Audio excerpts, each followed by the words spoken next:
On Talking Lifestyle, The Daily Drive, brought to you by the 50 Up Club.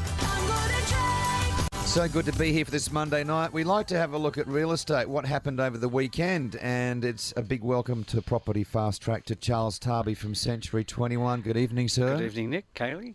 Hello, Charles. How are you doing? Very well, thank you. Busy weekend? Yeah, it was. I was in Perth, actually. We had the Children's Telethon. We've been sponsoring the Children's Telethon for the last 20 plus years, and we auction a home live on air. It's a home that's donated by everybody, so the builders, the land developers, they put it all together, and then we go live on Channel 7 and auction the property. There were probably about 300 to 400 people. There were only a couple of bidders, but 300 or 400 people came to have a look at the property. It was sold for 650, and really interesting because they always, in my view, sell for a lot less. A lot of people go there to have a look, but they don't think, oh, I'm going to get it. But the cost of building that property, when I looked at it, would be just as close to $500,000, if not more. So the young couple that bought it did very well. Well, the telethons went out a long time ago. They were huge in the 80s. I know. Perth has continued with the telethon all these years, and good luck to them. They raised, I think, last count was about $36 million. Good on them. Wow.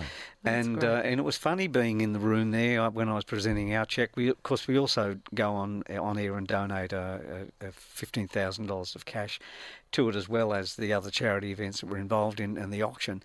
And there was the room full of all of these people, and they were cheering behind us while we were presenting the cheques and so on, and I kept looking around thinking, I haven't seen this for years and years and years. It's good on you as well for sponsoring it, Charles. No, it's great. We've been doing it for a very long time. There you go. The big-hearted Charles Tarbey here to share some wisdom tonight. He's been in the game for 40,000 years. But let me just correct you now about that big heart thing. All the people in my office, they want my heart when I die because they reckon it's never been used. So I'm really looking forward to this book of one-liners coming out, Charles. You floor me with a beauty every week.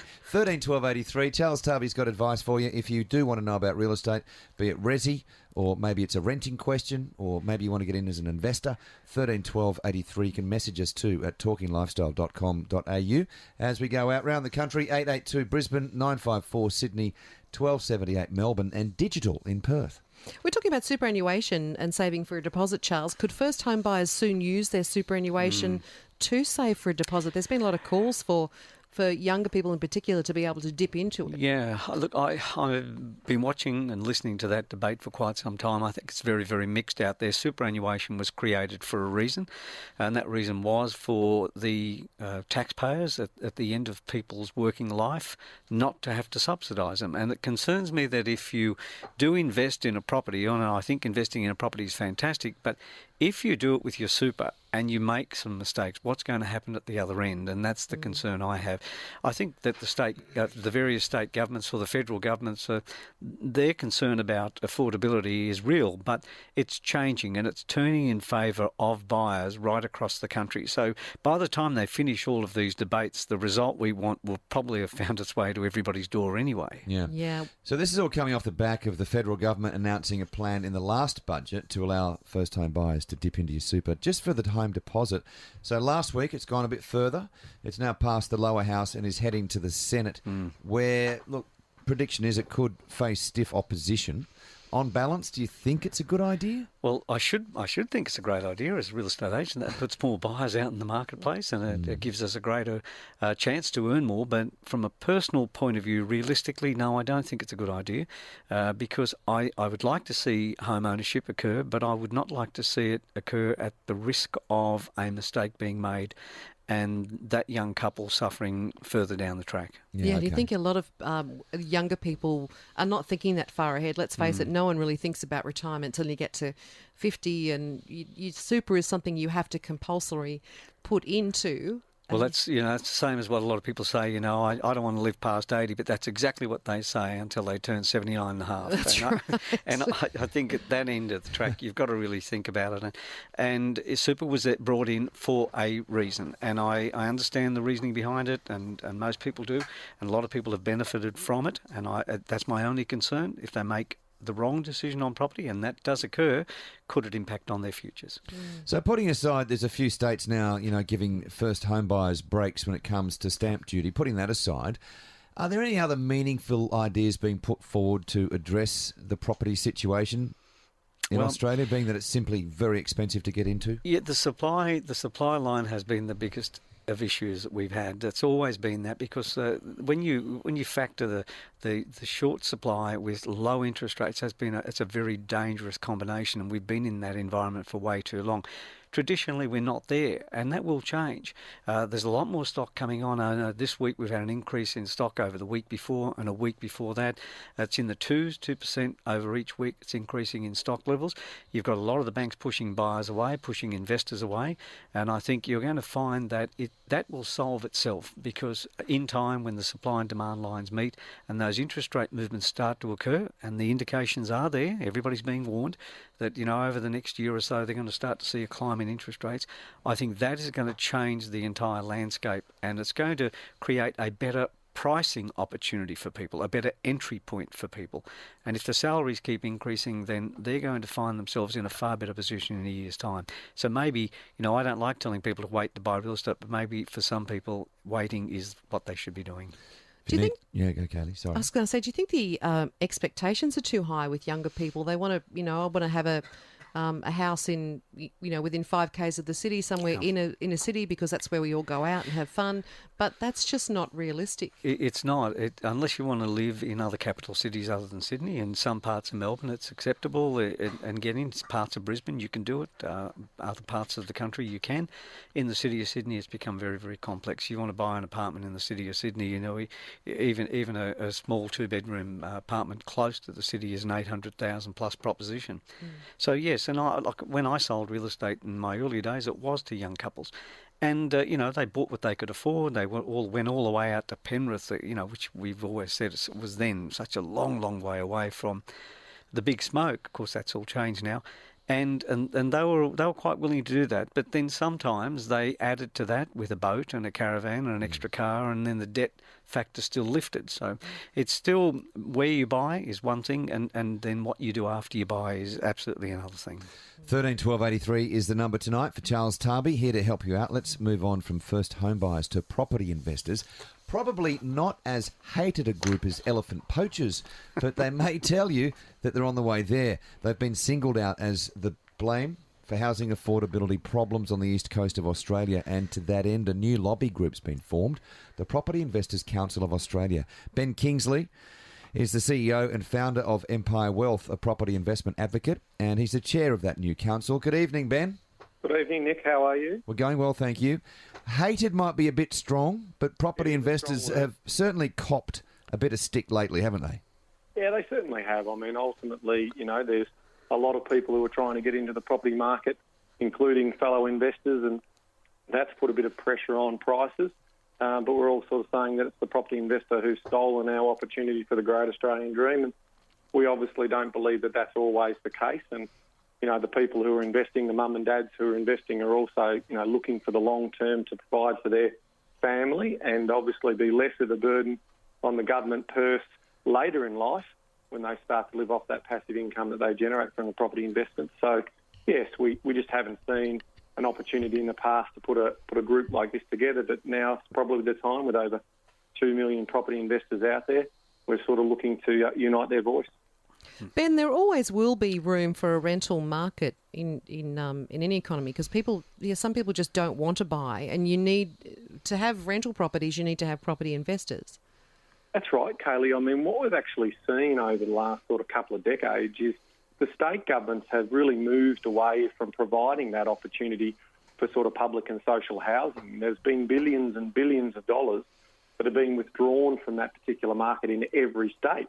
So the mum and dad investor has absolutely stepped in to provide that accommodation for those people who may be in transit, new arrivals, or as you were just saying, they want to rent and put their money into their business or any other activity that they're looking to do. Yeah, one of the very few parts of the country, Ben, where the vacancy rates are higher in Perth. But if you look at the Sydney market or you look at the Melbourne market, the Sydney market was 1.64% vacancy rate in this last week, and the Melbourne market was incredible at 0.79%. So where do we get this housing from for people? If the investors aren't out there to buy, the government bodies are going to have to try and find a way to provide it.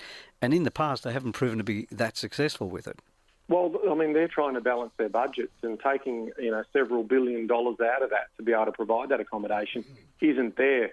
We're seeing them look at other ideas around sort of community and sort of getting sort of corporates and super funds involved in this space, and we absolutely welcome that. I mean, at the end of the day, we are all about a long-term sustainable property market for both owner-occupier and investors, but that's not going to come shortly. And so we need this accommodation now to be able to accommodate, the 1,100 people that are moving to Sydney every week and the amazing 1,500 people who are moving to the Melbourne market every week as we speak. We're talking to Ben Kingsley from the Property Investors Council of Australia. So what are the aims of your council? What do you want to achieve in the coming months, Ben? Yeah, Kayley, what we're trying to do is just sort of have a seat at the table. I mean, ultimately, if we can get a good sort of number of members behind us and also a good body and board and also state councils, we can start to advocate on behalf of property investors. So we want to join the conversation. We don't want surprises around sort of changes to things like depreciation and travel costs and those things without any consultation. So at the moment, there hasn't been that united voice. So we believe that sort of through this membership base, we can help to provide that, raise a bit of money to do some research in regards to the positive economic story that property investors provide to the economy, the jobs. I mean, we see right now, we are in a construction boom at the moment, and that's obviously jobs. And part of that has definitely been the investor who's also been, getting involved with that. So overall, we'd just love to see the ability to be able to communicate and educate, because Charles was also mentioning before too, there is risks associated with investing. So we also want to educate our members in terms of what makes for good investing and what makes for risky investing. Ben, I'm assuming that you've got a lot of work to do in getting some sympathy, some empathy from the greater Australian public. Yeah, I think so. But, look, with 2 and a bit million people and over 9 million dwellings, there's 30% of the population is actually a property investor. So, when you look at it like that, I do believe that we've got a job to do, but I also think that there is people who are saying, well, these are people who are taking ownership of their future and building out their wealth base to look after themselves in retirement. So I suspect there is going to be a broader community who are saying, well, if it is to be, it's up to me. And these are the people who are going out there and having a go at that. So I'd like to think that, we're a society that people are looking to, better themselves and put themselves in a financial position where they're not going to be a burden on the federal or the state purses. And so I think hopefully we'll see an encouragement and a bit more change of trend rather than sort of looking at how the government's going to support me in retirement. You mentioned, Ben, before about investing, teaching people how to invest and so on, and your concerns around depreciation and the possible removal of negative gearing. And that part also concerns me because I think a lot of people haven't worked out the fact that buying an investment property and looking after it and paying the bills and collecting the rent is no different than any other business. It's money in, money out. So that's why I don't understand why they've been targeted from a negative gearing aspect. Yeah, totally, Charles. I mean, I think it's really important to understand. The same sort of thing, $528 million, I think, in cost claims to travel to inspect your properties interstate. Now, if I look at it and say, I've got $500,000 invested in a state, I need to be able to go and see that. Now, I would have thought a blanket ban on that travel cost was a bit excessive. I definitely think that there were some excesses in the system, but to basically completely shut that out is not really what I thought would have been fair and reasonable. Like maybe a cap on what you could have potentially, charged. So let's say, interstate properties, maybe $500 is the maximum amount you can charge to go and inspect your property. Maybe various state governments who want to attract investors may give them some other benefits to the other in another way. So who knows, Really good point, really good point. And on the negative gearing thing, I think, we need to be careful about what we're talking about here. I mean, these types of macro-prudential changes really affect the marketplace and introducing this whole idea of a second-hand marketplace, could have, bigger consequences to the broader Australian buyer. I mean, ultimately, why would I get into debt if I was going to own a property, even in the suburbs, and pay all this interest if the property isn't going to appreciate in value? Ultimately, we could have, a complete reversal of the mindset about the Great Australian Dream, not only for, obviously, the investor, but also the owner-occupier as well. Ben, just to finish it up, you speak about easing the pressure put upon the government coffers. So investors are helping to do that by stumping up with money for development of housing. So I wonder how many of your members are buying property through self-managed super funds. So I guess you could argue they're assisting government two ways. Yeah, I think they are. I mean, look, if we look at just negative gearing quickly again, it's a moment in time. So when you're starting out in your business of property investment, you may be able to get some claims associated with that. But over time, those properties produce positive cash flow. And that's tax that's going to be collected by the government. Also, the capital gains events also going to collect some receipts for government as well. And I think also, I call them Smurfs, it's just easier to say. With the self-managed super funds, I also believe that, yeah, they are doing things around sort of, again, taking charge of their future and planning that out. And, you know, rental income could be a fairly safe and reliable means for which you can obviously earn that income in retirement. Did you say Smurfs? Yes, that's what I call I love it. And the Smurfs actually came into being today in 1958 because there you go. SMSF does not roll off the tongue at all. No. So Ben, good on you. Like if you don't achieve anything else in life, you've given us that. But I'm sure you'll achieve greatness, mate. Thanks so much. The CEO and founder of Empire Wealth, a property investment advocate. Thank you, mate, for your time tonight as chair of that new council. Appreciate it.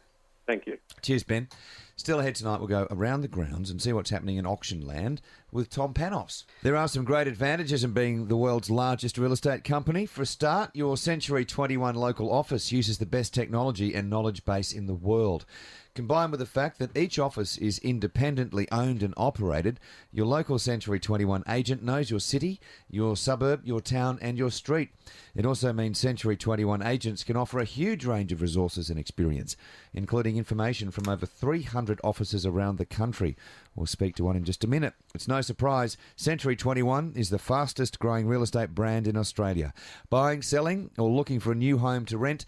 Contact your local Century 21 office and find out why they really are smarter, bolder, faster.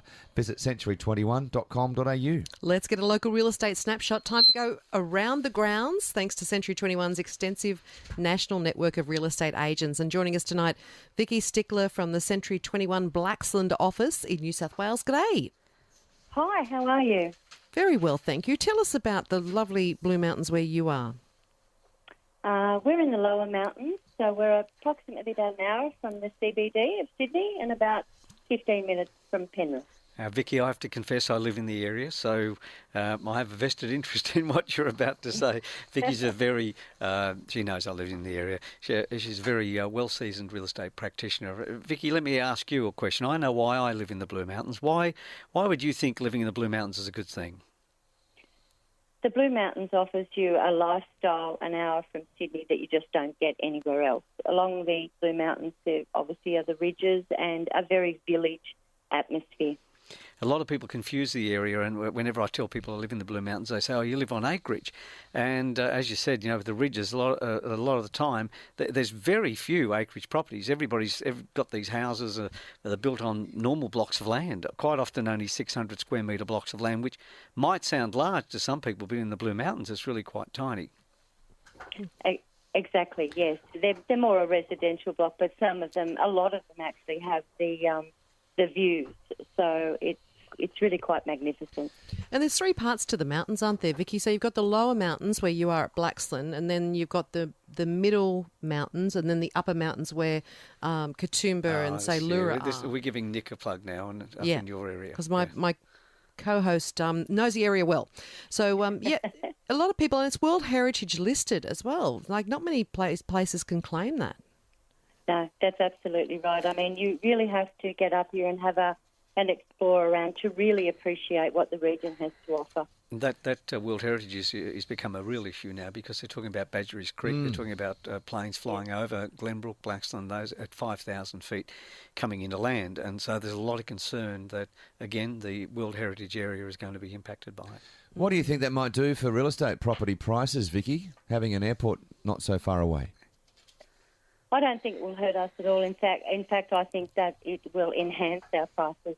Yeah, it's a funny situation, isn't it? It's not where we are, but it is where we are. And most of the flights, they can't really take off over the Blue Mountains, so they've got to take off either north or west or east. Yeah. And so a lot of Sydney will be impacted by it, Vickie. Let me ask you a question. Now, if I had $800,000 to $1 million, let's say $800,000, what could I buy in your area? You could buy a property that you could renovate or perhaps depending on the block of land and the area, you would demolish and perhaps rebuild. Yeah, keep talking it up. The value of my home's been going up as you've been talking. What about rental? Are there a lot of people renting in Blaxland? Yeah, there is a very high demand in our area for rental. A very high demand. And would most most of those people be working in Western Sydney? It actually varies. Yes, a lot of them do work in Western Sydney towards that area, but a lot of them further through the mountains, but want to be at this end so they're connected with the city. Yeah, the train service is very, very good, and you are in the city very quickly nowadays. But the rental situation, from what I know up there too, Vickie, it's very, very hard to get anything for rent. So whatever comes up, there's always a queue.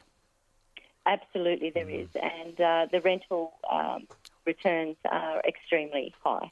Well, Vickie Stickler, thanks for your insights into Blaxland and New South Wales. Vickie's from Century 21, a stickler for quality. Oh, I there was you go. waiting Thanks, for Vickie. that. Someone was going to do that. Had to get it in, mate. It's like she's never heard that before. 13 12 83. Charles Tarbey's here tonight and he's taking the calls. If you need some advice on real estate, he's a good bloke to know. 13 12 83. Time to chat with Tom Panos and talk auctions. He's an auctioneer with 2 decades of experience in the business. Tom knows what's going on and joins us again on Property Fast Track. G'day. Hi, Kayley. How are you? Yeah, I'm well, thank you. Let's start with Sydney. Promisingly, the clearance rate was just above 70%, the highest it's been in about 6 weeks. Is this a sign the Sydney market isn't headed for this crash we've been hearing about? Kayley, I don't think one hot day doesn't make a summer, and I think that we're probably going to talk about it. It was a really low stock weekend. There wasn't that many properties to auction versus other weekends. And when that happens, I think that it's easy to have a market auction clearance rate to be different. So I think when we talk next week, it would be a far better indicator of whether there's a changing trend of the auction market. Yeah, Tom, Sydney's been pretty stable for the last few weeks, which isn't a bad thing. A lot of people have been hoping for that. I certainly have been. So we are seeing stability. I never thought we'd see a crash because of the interest rates being so low, but I knew that we would certainly see a correction. That correction's coming through now via the fact that it is harder. It is harder to sell property in Sydney, but there are people still willing to buy it. Yeah, so I think, Charles, you're right. The word crash is probably not the description. Price correction, change, vendor realignment, whatever you want to describe it. I don't think, like, there's people that go to open for inspections. There's people that make offers on houses. What's changed is there's not 3 people fighting over the one house. What's changed is that the vendor is generally not getting the price that they were looking for, but that's normal real estate. Vendors never get the price that they want in a normal market. They normally adjust it because most vendors want more than what the market's prepared to pay in a normal market. Okay, so 600 auctions over the weekend in Sydney, 1,000 coming up this weekend. Let's have a look at Melbourne. Another good result in the mid-70s.